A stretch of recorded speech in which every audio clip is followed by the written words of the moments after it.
Como ustedes pudieron ver en los gráficos que presentó José respecto a la inversión publicitaria en época de crisis, el gran ganador de esta crisis, sin duda alguna, va a ser la publicidad en Internet. Es la única propuesta publicitaria que va a lograr mantenerse en pie y crecer en este periodo. Y con justas razones, aunque este también es un mercado peculiar en lo que atañe a este medio. Para comenzar, veamos el tema del acceso a Internet. La encuesta nacional de hogares del Instituto Nacional, que realiza el Instituto Nacional de Estadística y Censo todos los años por ahí desde el mes de julio, indica que la penetración de Internet en los hogares costarricenses no alcanza, anda alrededor del 15%, no creo que llega, creo que es un 13, un 14%. Sin embargo, la gente tiene acceso a Internet por otros lugares que no son necesariamente el hogar, especialmente el trabajo. Estos son los resultados que arroja el Estudio General de Medios. Casi el 50% de esa población urbana de 13 a 64 años accede a Internet al menos una vez al mes. Tiene algún tipo de acceso, alguna modalidad, un café Internet, por el trabajo, lo que sea. Como ustedes pueden ver, estos son el periodo de los 2 últimos años, no hay ningún cambio espectacular, merced pues al Instituto Costarricense de Electricidad y a RACSA, que siguen empeñados en que el Internet no sea de acceso universal en el país. Esto se supone que cambiará el próximo, o debería cambiar el próximo año con la apertura de telecomunicaciones. Si vemos el número de veces que la gente dice acceder por semana a Internet, si lo vemos a nivel de mercado total es relativamente bajo, es apenas un día y resto. Pero si lo vemos por quienes accesan a Internet, solo los internautas, estamos hablando de que prácticamente 1 de cada 2 días estoy ingresando a Internet. Y lo más interesante no es cuántas veces lo hago, sino el tiempo que lo dedico. Eso es lo que es realmente sorprendente. Aquí tienen el acceso promedio, los minutos de acceso promedio de una conexión en promedio de mercado, que está entre 57 minutos y 65, aunque he tenido cuotas mayores, digamos 1 hora. Pero un internauta que se pega más de 2 horas. Como podrán ver a continuación, estos son niveles de consumo de medios que están ya a la altura de la televisión, y estamos hablando de un medio que tiene apenas 15 años y que tiene serias limitaciones de acceso en el país.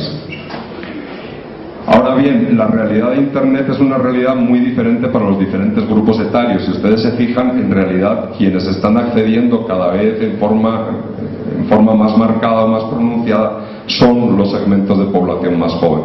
Los segmentos ya adultos o mayores están, digamos, estáticos o en fase asintótica, es decir, difícilmente ya van a incorporarse al mundo de Internet. Y finalmente, como les dije, el medio que menos conozco, porque no trabajo en él, no tengo nada que ver con él, salvo la plata que nos quitan en publicidad. No lo consumo tampoco, no tengo televisor en la casa, y aunque sí coincido con Groucho Marx, que es el más cultural de los medios, porque basta comprenderlo para que uno salga corriendo a leer un libro. Bien, si ustedes vieron lo que pasa con la televisión en los mercados desarrollados, es un declive pronunciado de la televisión abierta y un crecimiento sostenido de la televisión por cable. Y el gran rival de la televisión, precisamente, curiosamente, es Internet, aunque ustedes, que son una generación multimedia, ya uno los observa ver tele y navegar en Internet simultáneamente, lo cual es un dechado de virtud. No sé cómo lo hacen, pero aparentemente lo hacen. Bien, aquí tienen la proporción de población que dice ver televisión un día cualquiera de la semana, que es esta barra morada, separado por la proporción en televisión abierta y la proporción en televisión por cable. Como ustedes pueden ver, se alcanzaron las cotas máximas alrededor de un 85%, y los indicios de lo que va del 2008 son de una reducción. que no es muy marcada, pero si tomamos en cuenta que estamos hablando de solo el periodo de un año, es importante. Esa reducción es más marcada, bueno, es marcada en la televisión abierta, pero también en la televisión por cable, precisamente por lo que les decía antes. Da igual los medios que haya, su día tiene 24 horas, y si usted va a dedicar 2 horas a estar conectado a internet, alguien está perdiendo sus ojos esas 2 horas. Quien está perdiendo, quien más va a perder esos ojos va a ser la televisión. Aquí están los datos relativos al tiempo promedio que se dedican a ver televisión en el país. Esta es la media en minutos, y aquí está, digamos, el rango de más o menos una desviación estándar, es decir, digamos, el rango en el que ve televisión 2/3 partes de la población. Y vean igual que estamos hablando de consumos considerables, es decir, 190 minutos diarios son 3 horas y pico viendo tele. Miren, hay que tener rato de ocio, poco que hacer para dedicarse 3 horas a eso. Bueno, ya vamos por 179, 180, pero esto es televisión en conjunto. Si lo separamos, televisión abierta viene con una disminución pues de un 10% en el tiempo promedio dedicado, pese a los esfuerzos que está realizando muy particularmente Teletica, pero también Repretel, por generar contenido nacional y contenido de actualidad, reality shows de todo cuño y pelaje, pues sin llegar a los obscenos espectáculos de reality de otras latitudes, tratando de preservar a las audiencias. Pero vean que pese a esos esfuerzos el resultado no está siendo muy halagüeño. Y en la televisión paga o televisión por cable pues pasa lo mismo.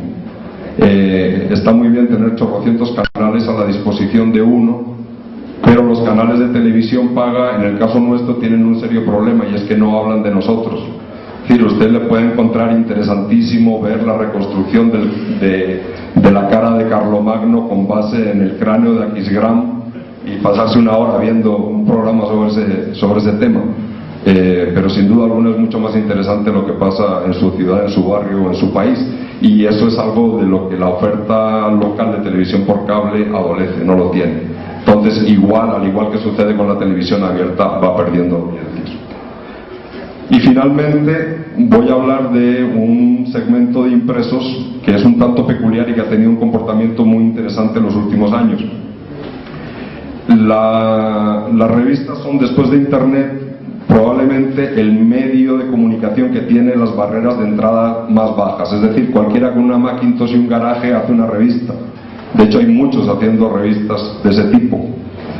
Y en los últimos tiempos han proliferado cualquier cantidad de títulos. Sin embargo, el negocio es bastante más complicado de lo que parece. Es decir, hacer la revista es fácil. Es más, usted llega a Llorente y nosotros mismos se la imprimimos. Pero una vez que usted tiene los ejemplares ahí, ¿qué hace con ellos? Las revistas tienen un serio problema, que es el problema de la distribución. Entonces, o las echa usted en su cajuela y va a repartir revistas por ahí, lo cual no es muy recomendable, o hace que alguien se lo haga, lo cual significa que su pastel se hace un poco más pequeño porque tiene que pagarle a alguien para que le haga eso. Y ya en este periodo de crisis se están comenzando a presentar las primeras víctimas de eso. No solo títulos que no han despegado, que salen la primera edición y ya, that's it, nunca despegó, sino títulos incluso que se han mantenido durante mucho tiempo y que ya están recogiendo velas, como el caso de Mamá Joven de Tinta Digital. Bien, lo interesante es que, como vieron en el caso de los diarios, este es un país en el que se lee mucho, pese a la mala fama que tiene. La verdad es que la gente lee. Y ustedes ven aquí que aproximadamente un 40-45% del mercado dice haber leído una revista en los últimos 15 días o en el último mes, que es relativamente alto para un país